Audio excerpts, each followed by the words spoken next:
ಚಿಂತಾಮಣಿ ಸರ್ಕಾರಿ ವಾಹನವನ್ನು ರಜಾ ದಿನಗಳಲ್ಲಿ ಬಳಸುತ್ತಿರುವುದನ್ನು ಕೆಆರ್ಎಸ್ ಪಕ್ಷದ ಕಾರ್ಯಕರ್ತರು ತಡೆದು ಆಕ್ರೋಶ ವ್ಯಕ್ತಪಡಿಸಿದ ಘಟನೆ ನಡೆಯಿತು.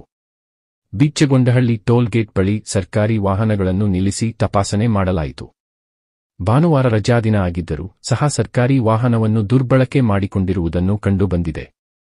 ಇದನ್ನು ಗಮನಿಸಿದ ಕರ್ನಾಟಕ ರಾಷ್ಟ್ರ ಸಮಿತಿ ಪಕ್ಷದ ಜಿಲ್ಲಾ ಅಧ್ಯಕ್ಷರಾದ ಡ್ಯಾನಿಯಲ್, ತಾಲೂಕು ಅಧ್ಯಕ್ಷರು ಅಬ್ದುಲ್ ಖಯೂಂ, ವಿಶ್ವನಾಥ್, ರಾಮು, ಅಫ್ಜಲ್ ಪಾಷಾ, ಸುಬಾನ್, ಆಫ್ರೋಜ್, ಸಿಎಂ ಮುಜಮಿಲ್, ಫೈರೋಜ್ ಪಾಷಾ, ಅಂಜಿ ಇನ್ನು ಮುಂತಾದ ಕಾರ್ಯಕರ್ತರು ವಾಹನಗಳನ್ನು ತಡೆದು ಪ್ರಶ್ನಿಸಿದರೆ ಉಡಾಫೆ ಉತ್ತರಗಳು ನೀಡಿದ್ದಾರೆ.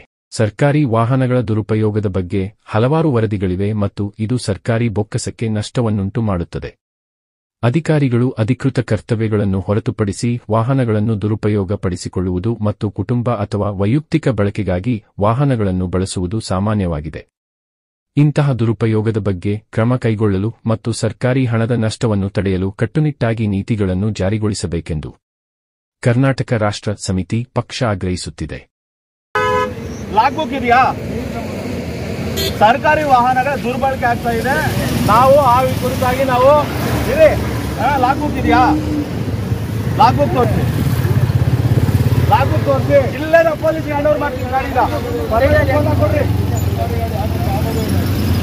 ನೀವು ಖಾಸಗಿಯಾಗಿ ಉಪಯೋಗಿಸ್ತಾ ಇದ್ದೀರಾ ಇದನ್ನ, ಈ ಗಾಡಿನ. ನೀವು ದೇವಸ್ಥಾನಕ್ಕೆ ಹೋಗಿ ಬರ್ತಾ ಇದ್ದೀರಾ, ನಿಮ್ಗೆ ಮಾತಾಡೋ ಅವಕಾಶ ಇಲ್ಲ ಅಣ್ಣ. ಇರ್ಲಿ, ಕಾನೂನನ್ನು ಉಲ್ಲಂಘನೆ ಮಾಡೋ ಯಾವುದೇ ವ್ಯಕ್ತಿ ಆಗಿದ್ರೆ ಅಪರಾಧಿನೇ. ಇಲ್ಲೇ ನಾವು ಖಾಸಗಿಯಾಗಿ ಹೋಗಿ ಬರ್ತಾ ಇದ್ದೀರಾ, ನಿಮ್ಮ ಹತ್ರ ಅಧಿಕೃತ ಪತ್ರ ಇದೆಯಾ? ಅಧಿಕೃತ ಪತ್ರ ಇದೆಯಾ? ನೀವು ಆದೇಶ ಮಾಡ್ಕೊಳ್ಬೇಕಾಗಿತ್ತು ಸರ್, ನೀವು ಅಧಿಕೃತವಾಗಿ. ಇನ್ನೇನಣ್ಣ ಎಲ್ಲಾದ್ರೂ ಹೋಗ್ತಾ ಇದ್ದೀವಿ. ಲಾಗ್ಬುಕ್ ಕೊಡೋಣ, ನೀನು ಲಾಗ್ಬುಕ್ ಕೊಡೋಣ, ನೀನು ನಿನ್ನ ID ಕಾರ್ಡ್ ಕೊಡೋಣ, ಲಾಗ್ಬುಕ್ ತೋರಿಸೋಣ. ಗಾಡಿಯಲ್ಲಿ ಲಾಗ್ಬುಕ್ ಇಟ್ಟಿಲ್ಲ ನೀನು. ಆದ್ರಿಂದಾಗಿ ನಾವು ಬಿಟ್ಟು ಕಳಿಸ್ತೀವಿ. ನಮಗೆ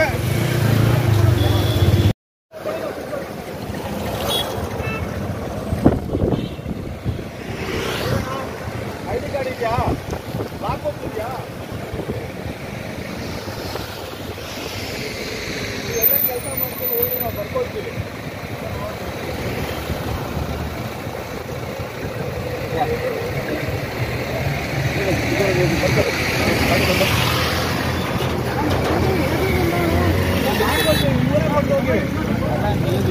ನೀವು ಹೋಗಿಲ್ಲ. ಈ ಗಾಡಿಯನ್ನ ಹಸ್ತಾಂತರ ಮಾಡ್ತೀವಿ. ಈ ಗಾಡಿ ನಾವು ಪೊಲೀಸರು ಒದಗಿಸ್ಕೊಡ್ತೀವಿ. ನೀವೇನಾದ್ರೂ ಅನುಕೂಲ ಮಾಡ್ಕೊಂಡು ಹೋಗಿ. ಈ ಗಾಡಿಯಲ್ಲಿ ನೀವು ಹೋಗಂಗಿಲ್ಲ ಮುಂದಕ್ಕೆ.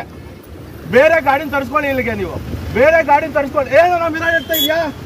ನಾವು ಸೌಭ್ಯವಾಗಿ ನಡ್ಕೊಳ್ತಾ ಇದ್ದೀವಿ. ನೀವು ತರ್ಪ ತೋರಿಸೋ ಅವಕಾಶ ನಮ್ಮ ಮೇಲೆ ಇಲ್ಲ. ನಾವು ಎಷ್ಟು ಸೌಭ್ಯವಾಗಿ ನಡ್ಕೊಳ್ತಾ ಇದ್ದೀವಿ. ನಿಮ್ ಮಿರಾಜ್ ಎತ್ತಿದ್ರೆ ಮೇಲಕ್ಕೆ ಇನ್ನು ಯಾವ ರೀತಿಯಾಗಿ ಕೇಳ್ಬೇಕು? ನಾನು ಇನ್ಯಾವ ರೀತಿಯಾಗಿ ಕೇಳ್ಬೇಕು? ನಿಮ್ ಮಿರಾಜ್ ಎತ್ಕೊಂಡು ನನ್ನ ಮೇಲೆ ಹಾರಿಸ್ಕೊಂಡು ಹೋಗ್ತಾ ಇದ್ರೆ ಗಾಡಿನ ನಮ್ಗೆ ಅಕ್ಕಿಲ್ವ? ಬಂಧುಗಳೇ ನಮಸ್ಕಾರ. ನಾವು ಈ ದಿನ ಎಕ್ಸ್ಪ್ರೆಸ್ ಟೋಲ್ ಬಳಿಯಲ್ಲಿದ್ದೇವೆ. ಬೀಚ್ಗಂಡಹಳ್ಳಿ ಟೋಲ್ ಗೇಟ್. ಮುಖ್ಯವಾದಂಥ ವಿಚಾರ, ಸರ್ಕಾರಿ ನೌಕರರು ಸರ್ಕಾರಿ ವಾಹನಗಳನ್ನು ದುರ್ಬಳಕೆ ಮಾಡಿಕೊಳ್ತಿರುವಂಥ ವಿಚಾರ.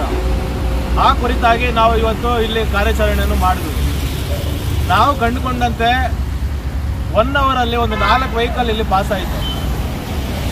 ಆ 4 ವೆಹಿಕಲ್ನವರು ಸಹ ಯಾವುದೇ ರೀತಿಯಾದಂತಹ ಗೈಡ್ಲೈನ್ಸನ್ನು ಫಾಲೋ ಮಾಡ್ತಾ ಇಲ್ಲ. ಒಬ್ಬ ಕಾರಲ್ಲಿ ನಾವು ಕೇಳಿದಾಗ ಅವರ ಹತ್ರ ಲಾಗ್ಬುಕ್ ಇರಲಿಲ್ಲ, ಮತ್ತು ಡ್ರೈವರು ID ಕಾರ್ಡು ಧರಿಸಿರಲಿಲ್ಲ, ಮತ್ತು ಅದರ ಪಕ್ಕದಲ್ಲಿ ಕೂತಿದ್ದಂಥ ಅಧಿಕಾರಿ ತನ್ನ ಹೆಸರೇನು ಮತ್ತು ಯಾವ ರೀತಿಯಾಗಿ ಆತ ಕರ್ನಾಟಕ ಸರ್ಕಾರಕ್ಕೆ ಯಾವ ಇಲಾಖೆಯಲ್ಲಿ ಕೆಲಸ ಮಾಡ್ತಾ ಇದ್ದಾನೆ ಎನ್ನುವ ವಿವರವನ್ನು ಕೊಡೋದಕ್ಕೆ ಆತ ಧೈರ್ಯ ಮಾಡಲಿಲ್ಲ, ನಿರಾಕರಿಸಿದ. ಆದರೆ ಉದ್ದೇಶ ಏನು? ಅಲ್ಲಿ ಮೇಲ್ನೋಟಕ್ಕೆ ನಿಜವಾಗಿಯೂ ಕಂಡು ಬರ್ತಾ ಇದೆ, ಅವರು ಆ ಸರ್ಕಾರಿ ವಾಹನವನ್ನು ದುರ್ಬಳಕೆ ಮಾಡಿಕೊಳ್ತಾ ಇದ್ರು ಎಂಬುದಾಗಿ. ಇದು ಕರ್ನಾಟಕ ರಾಜ್ಯದ ಬೊಗಸಕ್ಕೆ ಕೋಟಿ ರೂಪಾಯಿಗಳ ಒಂದು ರೀತಿಯಾಗಿ ನಷ್ಟ ಆಗ್ತಾ ಇದೆ. ಆ ದುಡ್ಡು ಯಾರ್ದು?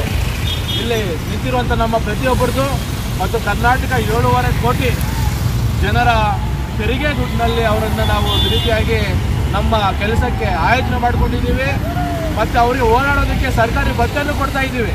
ಆದರೆ ಅವರು ಖಾಸಗಿ ವೆಹಿಕಲ್ಗಳನ್ನು ತಮ್ಮ ಒಂದು ಮೋಜು ಮಸ್ತಿಗೆ, ತಮ್ಮ ಒಂದು ಪ್ರವಾಸಕ್ಕೆ ದುರ್ಬಳಕೆ ಮಾಡ್ಕೊಳ್ತಾ ಇದ್ದಾರೆ. ಇದು ನಿಲ್ಲಬೇಕು.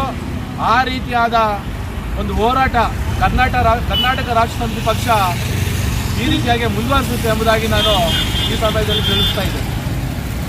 ಕರ್ನಾಟಕ ರಾಷ್ಟ್ರ ಸಮಿತಿ ಪಕ್ಷಕ್ಕೆ, KRS ಪಾರ್ಟಿಗೆ